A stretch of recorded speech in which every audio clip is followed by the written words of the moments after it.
Hey everyone, my name is Rooster and welcome back to Mechabellum. In today's video I'm going to give you guys a 2v2 replay from yesterday in the 2v2 tournament which I played together with Red Scare. And the cool thing about this particular replay is that it showcases a way to play hyper aggressive, which is something you don't always see, especially in 1v1. I think it's a bit less common, but in 2v2s games can go a lot quicker, especially if both you and your ally tend to win, so it opens up the possibilities in terms of, strategies you can try. So I'm going to be picking Elite Specialist here, as always, and Giant Specialist is what Red Scare, my ally, picked. We have Taike, who is facing me with the Giant Specialist as well, and then Aerial Specialist here for Huning, who is going to be pushing into Red Scare, with both of them starting with Sabers. We have Arclights here for Huning and Crawlers for Red Scare. He probably wants to buy some Chaff Clear, but I think already on round 1 he was going to try and defend, and his plan was to go into Vulcans very quickly because of the Giant Spec. So you will probably see him not buy any Chaff Clear and just try and make sure that he has a ton of Chaff, and then he can always add that Vulcan on round 2. Likely losing round 1, but that's not the biggest problem. On this side of the board, we do have a Headbutt. I have a Spider Start. I was pretty happy that I wasn't facing any Sabers, so the matchup is kind of playable. And I decided to go for one Void Eye and then one Crawler in the back. The reason I only went for one Void Eye is I did want a little bit of extra DPS, but I wasn't really planning to play carry Void Eye, even though I do have the tech bar for it. I kind of wanted to try and go into something like Phoenix, or maybe some Marksman, but I didn't want to buy them immediately on round 1 because, well, I can't buy a Phoenix, and I think Void Eye provides better DPS than a Marksman would, at least on round 1. So I kind of go for a bit of both. I'm going to need the Crawlers anyway, so I don't mind having that in the back already, and 4 Crawler packs on round 1 is very hard to deal with, especially for a board like this with Sledgehammers. Spider's doing well. They are getting stuck a little bit. We can move over to the other side of the board, where sadly things didn't really pan out for Red Scare, but that was somewhat expected.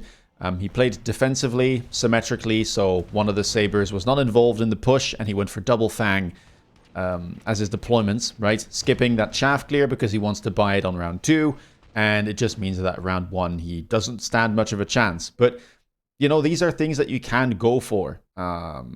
If you are planning to lose, it's better to do so in the early rounds where you're not going to take as much damage rather than later on, right? And making sure that you have all the deployments you need and the correct setup is usually going to benefit you later on. So making sure that you have, you know, triple Crawler, double Fang, and then getting the Chaff Clear on round 2 is going to have a better setup than if you were trying to kind of mitigate the damage taken on round 1 by buying Arclights. If you were going to buy, you know, the Vulcans either way on round 2, replacing the Arclights. So yeah, something to think about, right? Like, what is your game plan and how do you want to distribute your limited deployments? On round 1 here, we actually do kind of well. I mean, Double Saber still alive on full health. I'm not going to be doing much into those as I only have Spiders and one Void Eye pack left. But still, we managed to clean up relatively nicely, and taking only 400 damage here is certainly not the end of the world. Round number 2, we can have a look at what was offered on the left with this tab. Shield Airdrop very rapidly gets picked up, I think, for our opponents. I mean, powerful spell. Why not? I decided to go for Extended Range Marksman because this is a really fun card if you run Assault mode. It's very, very good because of that bonus attack, or the bonus range, rather. And you don't really care too much about the loss of attack and the loss of HP because you gain so much of it anyway.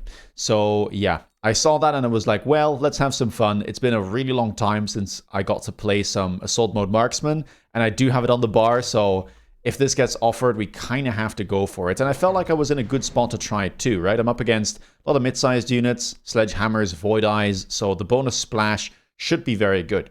Opponent here immediately goes for Vulcan, and same plan for my ally, right, with Red Scare, who also wanted to go for a Vulcan. It's kind of funny that both of us, I guess, well, I'm facing a Giant Spec, and then Huning is facing a Giant Spec as well, with both of them going for Vulcan on round 2.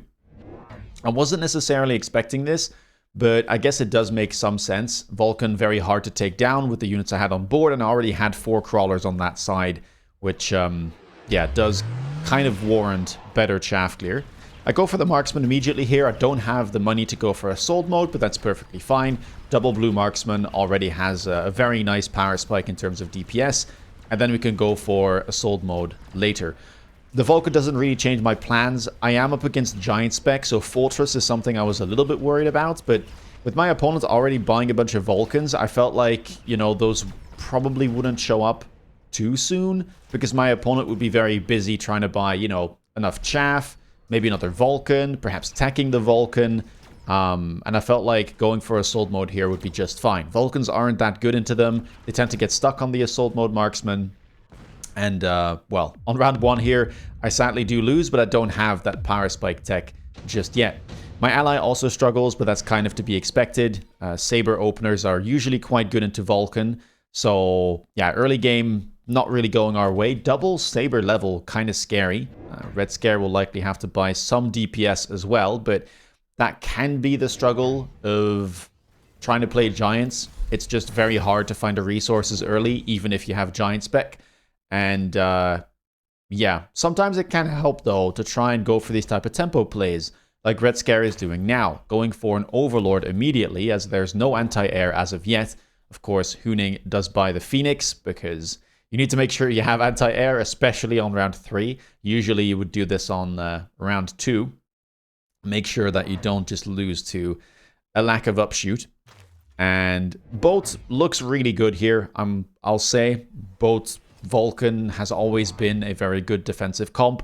It's gotten more expensive, you know, with the changes to Overlord, but if you can get there and you can get all the techs going, it's very, very solid. And it basically beats anything in terms of scaling. Over here, I go for another marksman. I make sure that he's positioned on the tower height. That way he can protect my tower if something were to show up over here, because I only have the crawler and I had no anti-air looking at the flank. I also go for a deep hound flank to try and pull away some of the crawlers, because I didn't trust my chaff clear fully. And I'm also trying to hit this sledgehammer, but my opponent puts a fang to cover. I could still hit it, I guess, if I put the missile all the way in the corner, but I'm not sure if I'm willing to expend even more resources here. I would also try to go for a crawler play onto the tower, but my opponent, aside from using the shield there on round 2, also puts down a missile, which does stop my attempt at getting a debuff. But in the meantime, we're kind of crushing on the left side, right? These marksmen, as you can see, doing a really good job at locking up those Vulcans, making sure that they can't hit the crawlers, and it means I will be winning my side of the board again. We've stabilized. On the other side of the board, still some trouble. I mean, untech'd Overlord, level 2 Sabers.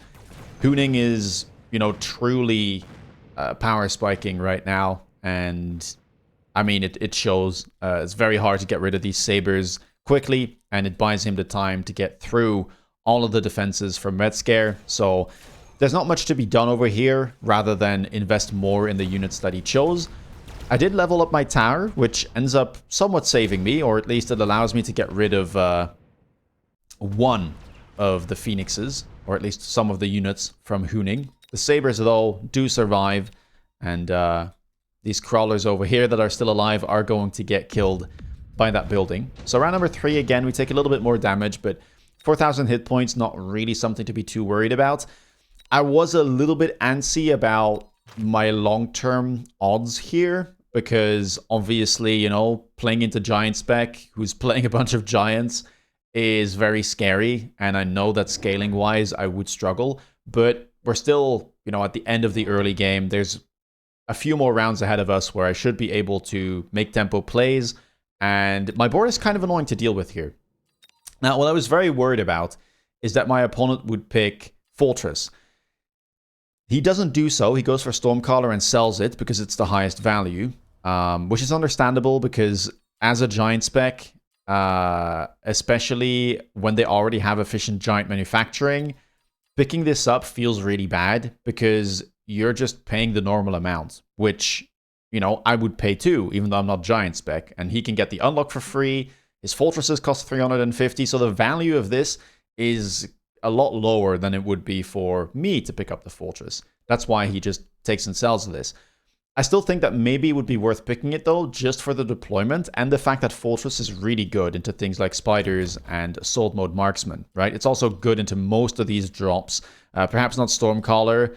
I did think about playing it, but I felt like my DPS was high enough and I kind of wanted to get out of my Spiders because I felt like they were going to be a bit tricky to play, especially if, you know, my opponent goes for Fortress here.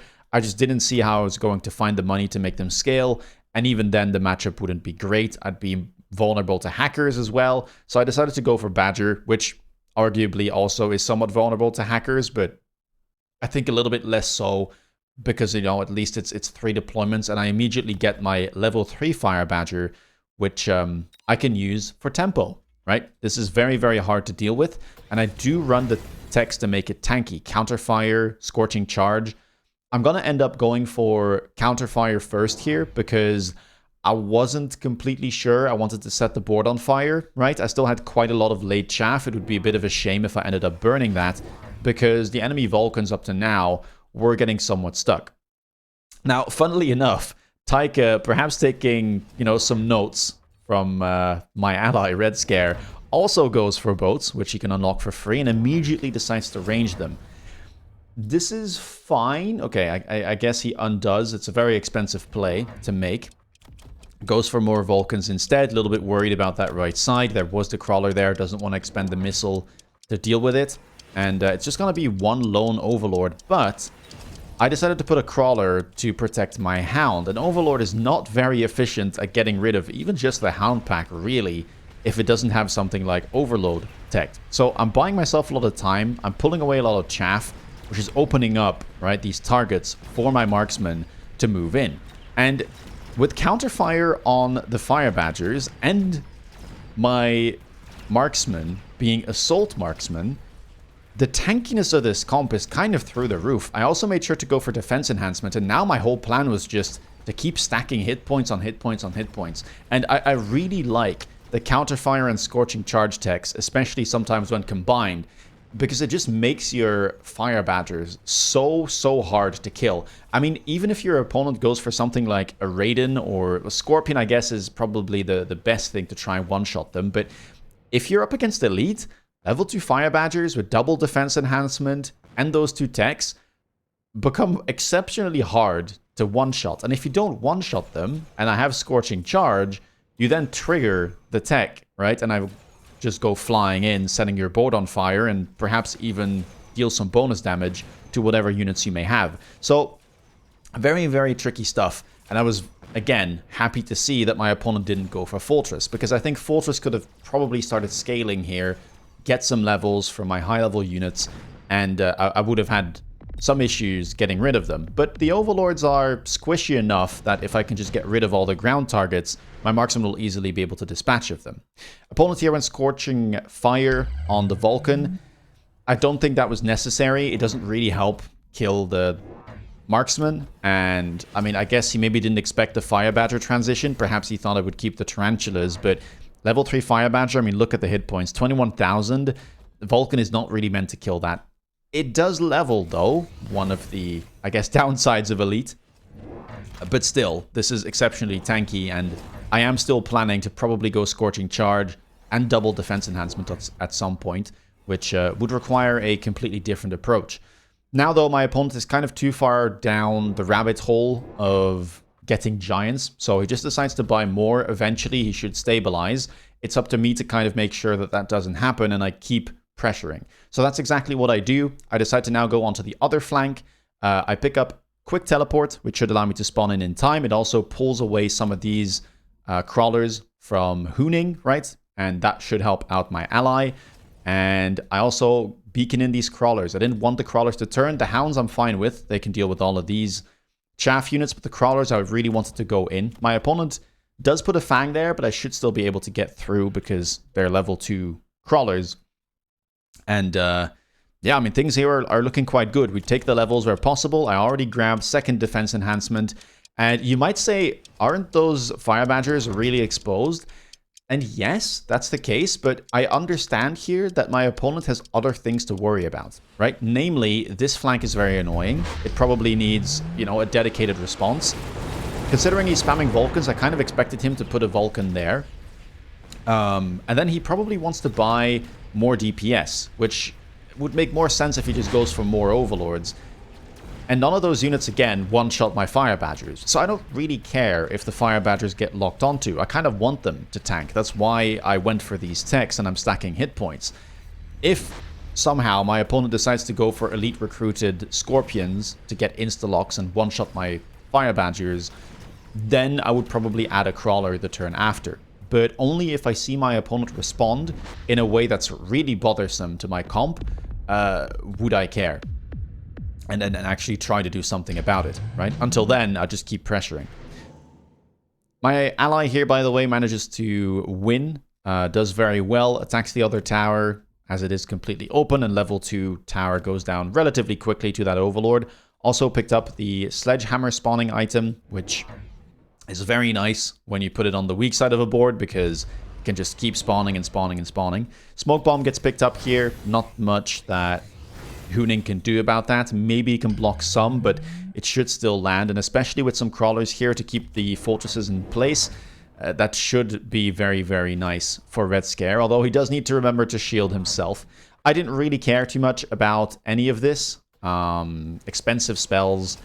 I could go Missile Strike, but there wasn't really anything to hit apart from a crawler pack, so I just decided to grab as much econ as I can, and now I go for another tempo play, right? I decided to go for level 3 recruited rhinos, courtesy of Elite Spec being able to do this, and the armor enhancement with the double defense enhancement, right? Stacking even more hit points, saying, hey, your board is not scaled and it's not really well equipped to deal with this level of tankiness. So I'm just going to keep pressuring, right? Get your Vulcan stuck on the armor rhinos. These things have 113,000 hit points apiece. Even if you have Overlords, I mean, even if this had Launcher Overload, it probably would take a while to get through all of that. I pressure even more here by trying to hit this missile, and I put down a second one. Looks like it'll only hit chaff. Although I did make sure that it would trigger on this, but a nice placed shield there does block most of it. But, I mean, still, I don't really care about the smoke here, right? My whole comp is about pushing in, dealing damage, and being all the way up in these Vulcans' faces, and it seems to be working as the Rhino here got through. This level 2 Vulcan gets chopped. This Overlord not having a good time. Rhino gets to the tower, don't even need a mobile beacon for that. And looks like our side is completely won. On this side of the field, things are going well too. I mean, look at the amount of smoke, right?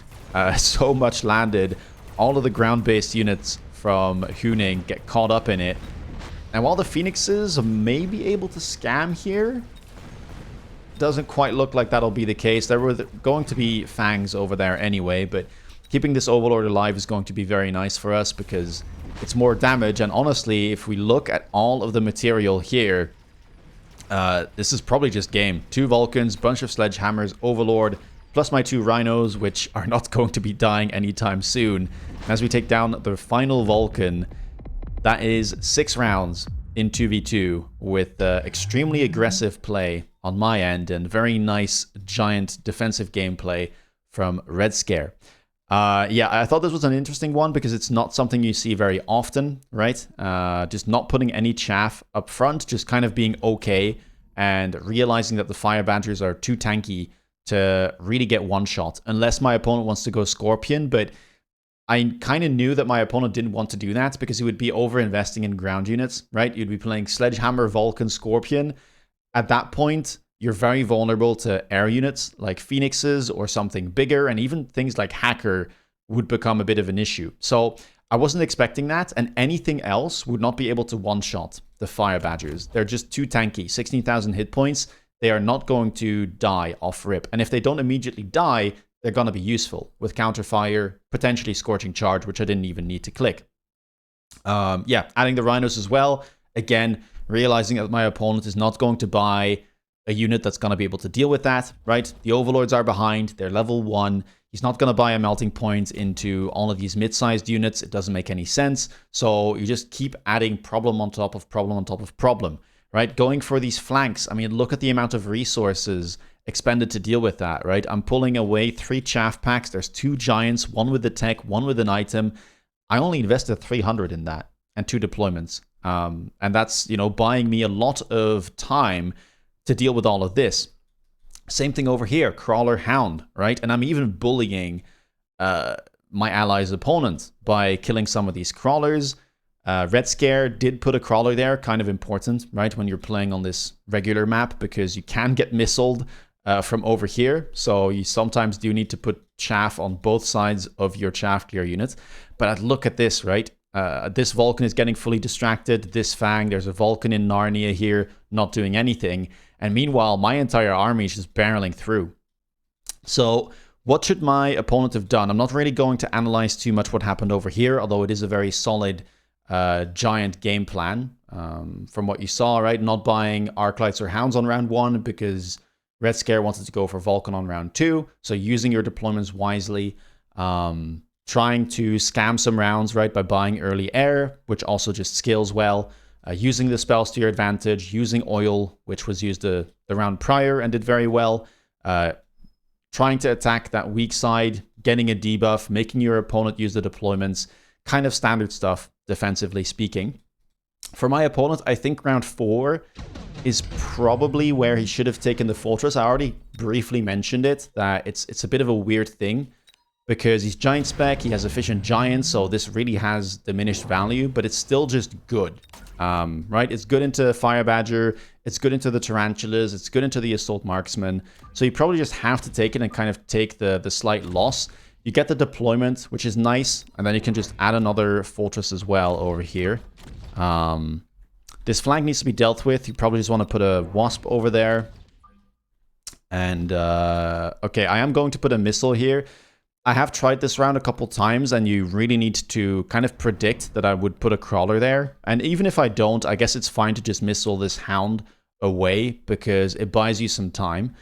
Let's also sell this Void Eye, because it's not going to be doing too much. And again, it frees up some cash to be able to get rid of this. Maybe I should level this tower. I'm not exactly sure. But we could also go for something like Defense Enhancement here. And then call it a day. See how this goes. I think this just scaling-wise is going to be a lot better, right? Even if you don't manage to win here, at least you have the fortresses going for you. He does run Launcher Overload and range. All of that would just be very, very powerful into my board. And even though I do have high-level marksmen, it still would take a while to get through all of these giants.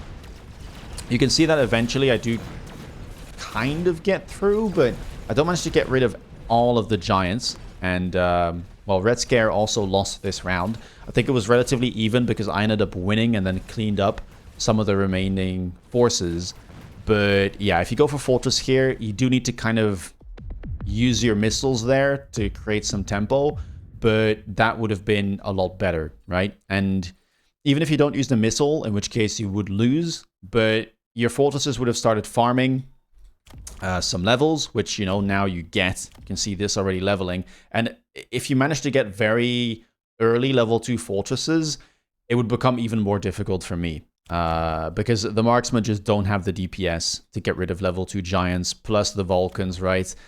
Plus everything else. I would have likely had to go into some type of giant myself, which isn't very easy to do when you're elite and you're on round, it would have been round 5.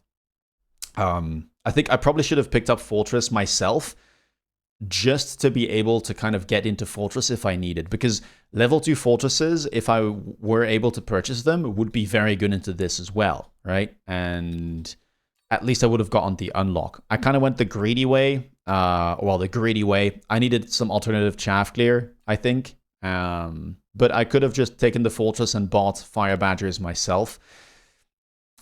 Yeah, I mean, that's I guess, kind of the debate here. But I hope that either way, this was informative. If you liked the video, please leave a thumbs up. Let me know down in the comments below what you thought about it and whether you enjoy this type of 2v2 content. If you want to stay up to date with the latest content, please consider subscribing. And if you want to see me play live, check me out on Twitch. With that being said, take care, guys, and see you in the next video. Bye-bye.